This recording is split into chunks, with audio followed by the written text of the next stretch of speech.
watching Fintech Wave.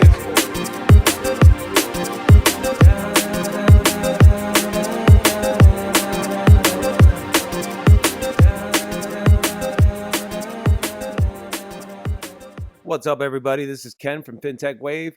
I hope you're well. I'm back with another video. And before I jump in, I just want to remind you, if you haven't clicked like and subscribe, please do so. And also smash that notification bell. Those things help Fintech Wave go up in the rankings, and you'll be notified whenever we drop new content on Fintech Wave. With that said, I'm just going to jump right in. Today, I'm going to be talking about XRP, my favorite token.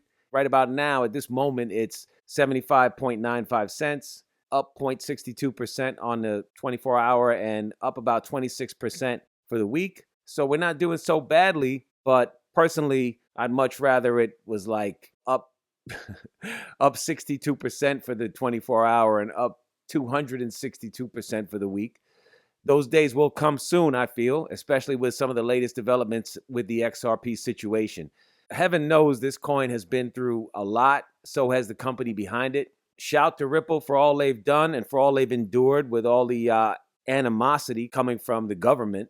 It's a shame because the very thing that they're accused of, it seems that people involved with the government side of the case are guilty of themselves. And what I'm referencing is the Hinman deposition that probably didn't take place. This according to the go-to attorney for the XRP community, Jeremy Hogan, who pretty much has been digesting the case for us step by step. And he's of the mind that the deposition probably didn't even take place. Just to sum it up, while William Hinman was chairman of corporate finance for the SEC, he was involved with Ethereum in ways that he probably should not have been. And, you know, he was in a position to set policy that was beneficial to Ethereum while having a stake in Ethereum, while being in office at the SEC. And I think Ripple just got good and fed up with all the nonsense, was like, look, let's put this guy on the stand and depose him. We have videos of him calling Ethereum a currency, you know, and what's the deal? Because let's have him explain how what Ethereum is doing is any different from what XRP is doing. And if he can't, and if Ethereum is a currency, then just by the simple fact that he can't signify any difference between Ethereum and XRP, then XRP has to be a currency too. As it is, we're dealing with a Howey test that comes from the 1930s. They're putting a 1930s securities determination test against 21st century technology. That's ludicrous to begin with. So let's just put William Hinman on the stand. And when it came down to the 11th hour, first of all, the SEC has been dead set against it from the outset. And then they finally were like, all right, well, we got to push it back. First, it was supposed to be, I believe, the 19th, and then they pushed it back 8 days to the 27th, which was this past Tuesday. And then they made it a private hearing, and they made the transcripts unobtainable to the public, blocked to the public. So we don't even know what was said, if anything was said. And, Jeremy Hogan at one point weighed in and said, it's a good possibility that the deposition didn't even take place, based on some of the activity that he's seen in the case, like certain things that Ripple should have filed if the deposition did take place that they have yet to file. Now there's speculation going on that, did the Ripple attorneys drop the ball and miss something? I doubt it. I just think that the SEC brought a bogus case against Ripple to begin with. And, Ripple is on their A game with the A lawyer team. And, even though legalities are what they are and lawyers have ways of stretching the case out for a long, long time, the bottom line is the key witness in the case, who was supposed to basically fess up to his actions while being involved with the SEC, his testimony is missing in action as far as we're concerned as XRP community observers of this whole thing. And, I feel like, and I felt this way for a long time, and I'm sure a lot of other people in the XRP community have, is that Ripple has a slam dunk win in this situation. The sad part about it is you're dealing with the government, and if they want you to pay, you're going to pay. You can't fight City Hall. This whole thing is about money. The whole thing with Binance is about money. You know what I mean? The SEC gets a piece of every single trade that takes place on registered exchanges. It's not just you pay a fee to have an SEC license to open an exchange and that's it, you're good until next year when you got to renew or whatever. No, no, no. They get a piece of everything, even though it's a small, like 0.0000 something percent or whatever, of every single trade that takes place on an SEC registered exchange. They're collecting a tariff. All right. So if you're doing business in a country where there is an exchange commission in like England or the United States or whatever, and you're not registered with the SEC, they're not getting their cut. So you better believe that's going to be short-lived. And this is what Binance is going through country after country right now. They exploded. Everybody got into the crypto game. 1 minute, the power elite was like, whatever, that's garbage. That's going away. It's going to zero. It's a bubble. La, la, la, la, la.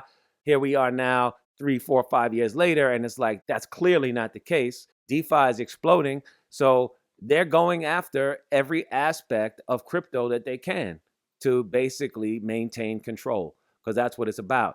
You know, the status quo has been what it has been for all of these years, with a certain set of people in power, and cryptocurrency and the fact that it is a new form of money threatens that balance of power, or that imbalance of power, threatens to balance it much more than it currently is. And, you know, it's a sad state of affairs that the people in power are fighting to keep the playing field unlevel. That's what it is. You know what I mean? It's not like they're fighting for a level playing field and freedom and justice for all. That's not what's being fought for. The same way when the banks needed to be bailed out, they cried, you know, bloody murder and like, bail us out, too big to fail. We bail them out, and they take bonuses with it. Okay, so please, that alone is a case in point. You just can take that as a template and put it over what's going on here. And the same mindset behind taking money that was supposed to bail out banks and taking bonuses with it is the same mindset that is behind this whole thing about, no, we got it on Smash and we're going to keep it on Smash. If it means we have to take the most technologically cutting edge company that could put the United States in the front financially, put us back on the map, save the dollar. It's not let's work with this company. It's let's tie this company down until Swift can clone an aspect of what they have and get it going on for the incumbent banking structure. All right. What kind of rationale is that? I totally don't understand. Listen, they don't talk about this. Swift is a system that was hacked for $80 million back in 2016 or 2013 or whatever it is. I'll put up a little clip. You know, you can go watch that video. It's crazy.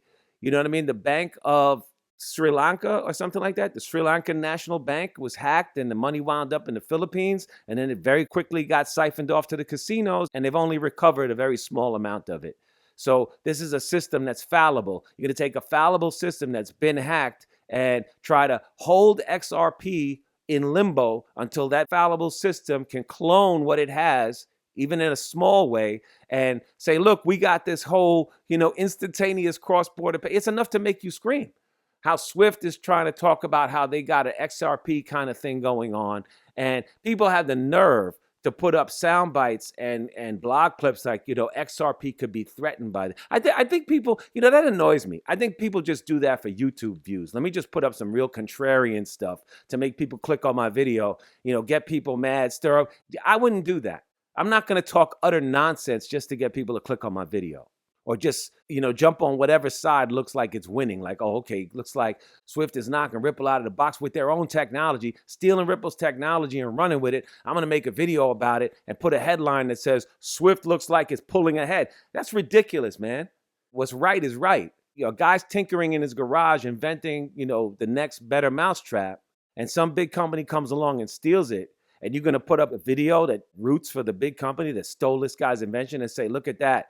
The big company wins again. Yeah. You know what I mean? What is up? What is up with people? I don't get it. You know, I think this whole crazy detached mindset, this psychotic mind, because that's psychosis. That's what that is.